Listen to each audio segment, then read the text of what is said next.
हाय बेचारी बहू। सरिता की शादी एक अच्छे परिवार में हुई है। उसका पति रोहन उसे बहुत प्यार करता है। घर में उसकी सास शांति और ननद मीनाक्षी भी है, जो सरिता के किसी काम में दखल अंदाजी नहीं करती। लेकिन फिर भी सरिता को ऐसा लगता है कि दुनिया की सबसे ज्यादा बेचारी बहू वही है और सबसे ज्यादा अत्याचार उसी पर हो रहा है। माँ जी, ये लीजिए आपकी चाय। अरे बहू, तूने इतनी ज्यादा चीनी क्यों डाल दी चाय में? हाय हाय माँ जी, मैंने तो उतनी ही मीठी बनाई है जितनी मीठी आपको पसंद है। माँ जी, आपको तो मेरे हाथ की चाय अच्छी ही नहीं लगती। जब देखो कुछ न कुछ कमी निकाल ही देती हो। अरे बहू, तू एक बात के पीछे ही पड़ जाती है। मैंने ऐसा कब कहा कि तू रोज चाय खराब बनाती है? सरिता अपने कमरे में चली जाती है और फोन उठाकर अपनी माँ से बात करती है।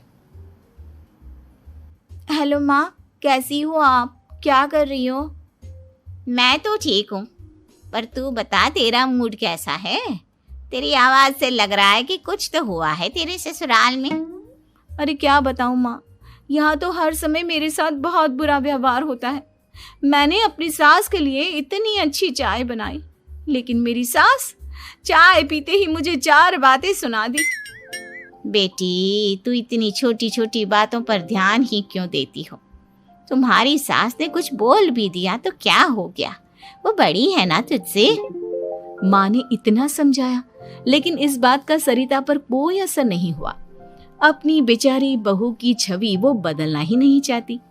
अगली सुबह सब नाश्ते की टेबल पर बैठकर नाश्ता कर रहे थे, तभी सरिता ने अपने पति से कहा, सुनिए जी, मुझे ना आज बाजार से कुछ सामान लेकर आना है।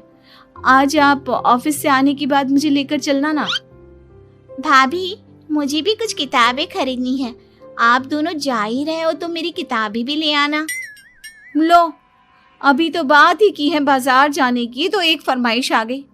माँ जी, आप भी बता दो कुछ, और हाँ, मोहल्ले वालों से भी बोल दो अगर वो कुछ मंगवाना चाहते हो तो। बेचारी मीनाक्षी अपना सा मुंह लेकर रह गई। ये सब देखकर रोहन से चुप नहीं रह गया और वो गुस्से में बोला, सरिता, क्या हो गया है तुम्हें? मीनाक्षी ने तो सिर्फ किताबों के लिए बोला है। तुम्हें मीनाक्षी से इस तरह से बात नहीं करनी चाहिए। माफी मांगो उससे अभी। क्या? मैं माफी मांगू? दिन भर आपके घर के काम करूं मैं, आपकी और आपके घर वालों की बातें सुनूं मैं, और अब माफी भी मैं मांगू? ऐसा कभी नहीं हो सकता। ये बोलकर सरिता वहां से चली जाती है। एक दिन उनकी पड़ोसन घर आती है। अरे सरिता, क्या कर रही है? और क्या करूंगी भाभी जी, बस घर का काम ही कर रही हूँ।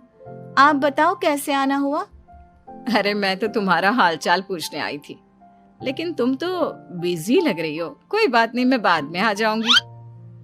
और क्या करूं भाभी जी, जब से शादी होकर आई हूँ ना, बस काम ही कर रही हूँ। और इस घर में ना कोई मेरी कदर नहीं करता।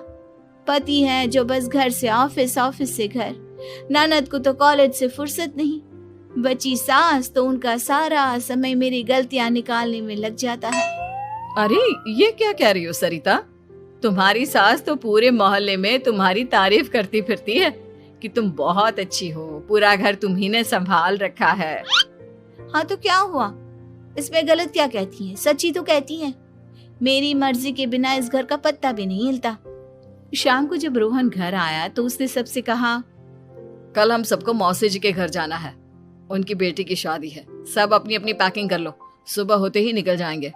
और सरिता, तुम कान खोलकर सुन लो, वहां जाकर किसी की बुराई भलाई शुरू मत कर देना, नहीं तो मुझसे बुरा कोई नहीं होगा। हाय हाय जी, आप तो ऐसे कह रहे हो जैसे मैं सुबह शाम सबकी बुराई करती फिरती हूँ। आज तक कोई कह नहीं सकता कि मैंने किसी की पीठ पीछे किसी के बारे में कोई बुरी बात बोली हो तो। अरे बस बहू, बात को और ज्यादा आगे मत बढ़ा। हमें सब पता है तो हमारे साथ क्या व्यवहार करती है। ये बात घर तक रखना, शादी में किसी को कुछ मत बोलना, नहीं तो सब कहेंगे कि शांति की बहू कितना बोलती है।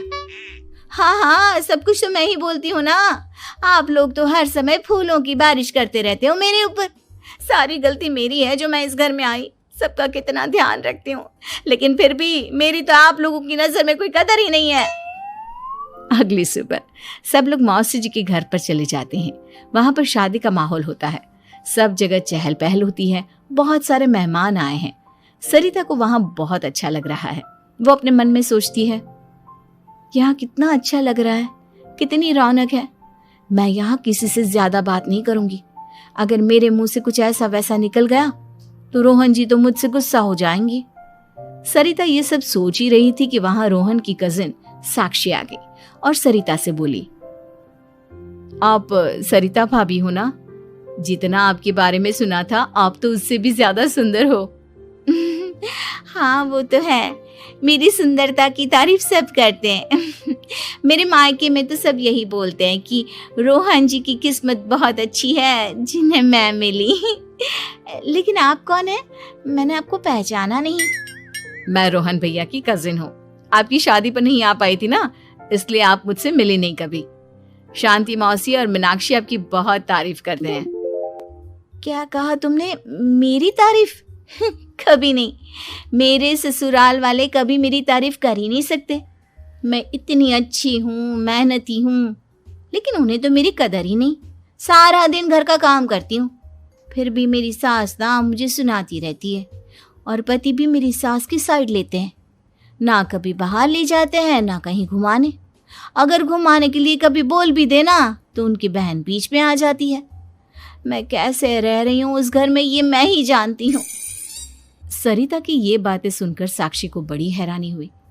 अब वो हर किसी के सामने अपनी बढ़ाई और ससुराल वालों की बुराई करने लगी। रोहन और शांति को सरिता पर बहुत गुस्सा आया, लेकिन वो चुप रहे। अगले दिन जब वो अपने घर पर आए, सरिता, तुमने क्यों सबके सामने मेरी इज्जत का तमाशा बनाया? तुमसे बोला था ना कि चुप रहना। अजी ऐसा भी क्या कह दिया मैंने जो इतना भड़क रहे हो?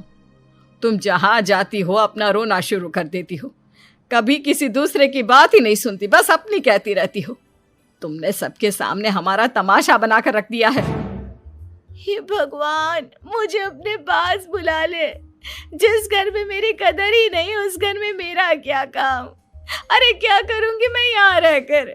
जो भी आता है मुझे सुनाकर चला जाता है। मैं तो किसी से कुछ नहीं कहती। सीधी सादी बहू मिल गई है ना सबको, तो जो जी में आए वो करो। सरिता ने अपने आगे किसी को कुछ बोलने ही नहीं दिया और उस दिन भी उसने सबके सामने खुद को बेचारी बना ही दिया। अगले दिन मीनाक्षी कॉलेज के लिए लेट हो रही थी, इसलिए वो हर काम जल्दी जल्दी कर रही थी। अपना नाश्ता लेने किचन में गई और पतीले में रखे गरम दूध को गिलास में डालने लगी। दूध का पतीला उसके हाथ से छूट गया और गरम गरम दूध उसके हाथ पर गिर गया। ओए माँ, हाय मेरा हाथ, माँ मेरा हाथ जल गया। मीनाक्षी की आवाज सुनकर सरिता दौड़ती हुई आई। ये क्या किया तुमने? तुम्हें नाश्ता चाहिए था तो मुझसे बोल देती, मैं क्या मना करती थी? अब पता नहीं कितने दिन की मुसीबत पाल ली तुमने। सरिता मीनाक्षी को उसके कमरे में ले गई और उसका बहुत ख्याल रखा। उसका इस तरह से ख्याल रखना शांति और रोहन को थोड़ा अजीब लगा। माँ, सरिता के दिमाग का भी कुछ पता नहीं। कल शादी में सबको इतना कुछ बोल कर आई है हमारे बारे में, और अब मीनाक्षी की कितनी अच्छी देखभाल कर रही है। ये ऐसा क्यों करती है? बेटा, तेरी बीवी की ना आदत हो गई है सबके सामने खुद को बेचारी दिखाने की, और आदत इतनी जल्दी नहीं बदलती। जब ये बोलना शुरू करती है तो रुकने का नाम ही नहीं लेती, इसलिए इसे पता ही नहीं चलता कि ये किसके सामने क्या बोली जा रही है। लेकिन दिल की बहुत अच्छी है। हमें भी अपना दिल बड़ा करके ये जैसी है इसे स्वीकार करना चाहिए।